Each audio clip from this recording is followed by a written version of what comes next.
हिंदू धर्म में पितृ को 84 लाख योनियों में से एक माना गया है। मान्यता है कि विभिन्न लोकों में रहने वाली ये दिव्य आत्माएं संतुष्ट होने पर व्यक्ति पर अपना आशीर्वाद बरसाती हैं, जिससे मनुष्य को धन, यश, कीर्ति आदि की प्राप्ति होती है और उसके कुल की वृद्धि होती है। पितृपक्ष के दौरान किया जाने वाला श्राद्ध पूर्वजों के प्रति अपनी श्रद्धा और आभार को व्यक्त करने का माध्यम है। मान्यता है कि 16 दिन तक चलने वाले पितृपक्ष में मृत आत्माओं के नाम पर श्रद्धापूर्वक जो अन्न, जल, वस्त्र आदि ब्राह्मणों को दान दिया जाता है, वह सूक्ष्म रूप से पितरों को प्राप्त हो जाता है और पितृ संतुष्ट होकर पूरे वर्ष आशीष की वर्षा करते रहते हैं। पितृपक्ष में श्राद्ध करने से पितृ प्रसन्न होते हैं और उनके आशीर्वाद से जीवन में आने वाली सारी रुकावटें दूर होती हैं। पितृपक्ष में पितरों के लिए किए जाने वाले श्राद्ध को लेकर अनेक कहानियां प्रचलित हैं। मान्यता है कि श्राद्ध करने की शुरुआत महाभारत काल से हुई थी।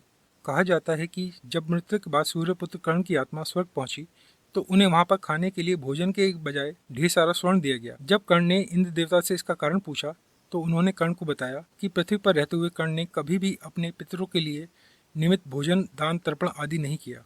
तब कर्ण ने जवाब दिया कि उन्हें अपने पूर्वजों के बारे में कुछ भी ज्ञात न था, इसलिए अनजाने में उनसे यह भूल हुई है। तब कर्ण को अपनी भूल को सुधारने के लिए पृथ्वी पर 16 दिन के लिए भेजा गया, जिसके बाद कर्ण ने अपने पितरों के मोक्ष के लिए विधि विधान से श्राद्ध किया। मान्यता है कि तभी से पितृपक्ष के 16 दिनों में श्राद्ध करने की परंपरा चली आ रही है। एक अन्य पौराणिक कथा के अनुसार जोगे और भोगे नाम के दो भाई थे। दोनों अलग अलग घरों में रहा करते थे।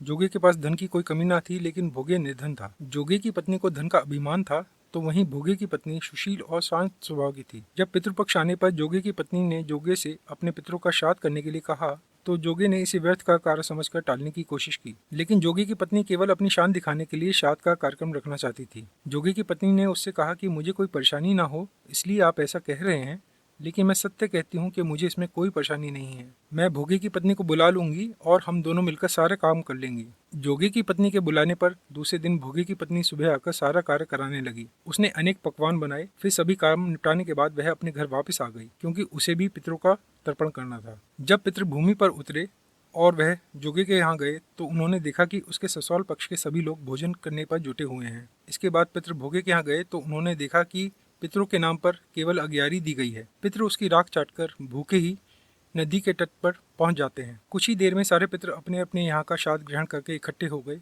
और बताने लगे कि उनकी संतानों ने किस किस तरह से उनके लिए श्राद्धों के पकवान बनाए। जोगे भोगे के पितरों ने भी अपना सब कुछ बताया। उन्होंने सोचा कि अगर भोगे निधन न होता और श्राद्ध करने में समर्थ होता तो शायद उन्हें भूखा वापस नहीं आना पड़ता, क्योंकि भोगे के घर में तो खाने के लिए 2 जून की रोटी भी नहीं थी। यह सारी बातें सोचकर पितरों को भोगे पर दया आ गई। अचानक से वे नाच नाच कर गाने लगे कि भोगे के घर धन हो जाए, भोगे के घर धन हो जाए।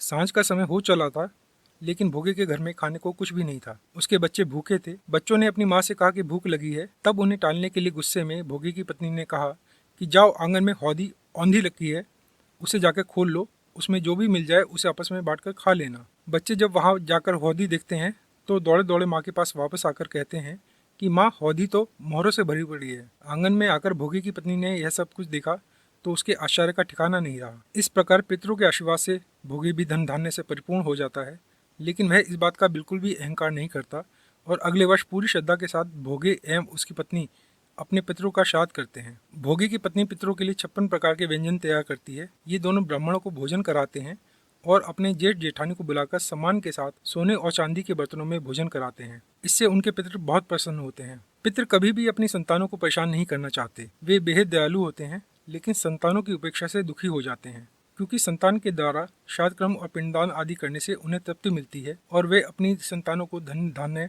और खुश रहने का आशीर्वाद देते हैं। पितृ यह नहीं चाहते कि उनकी संतानें उनको तृप्त करने के लिए बहुत कुछ करें। वे श्रद्धा भाव के साथ किए गए श्राद्ध को खुशी के साथ स्वीकारते हैं। कहा भी गया है कि श्रद्धा के बिना श्राद्ध अधूरा होता है। वीडियो देखने के लिए धन्यवाद। कृपया हमारे चैनल को लाइक कीजिए, सब्सक्राइब कीजिए और कमेंट कर अपने बहुमूल्य सुझाव दें।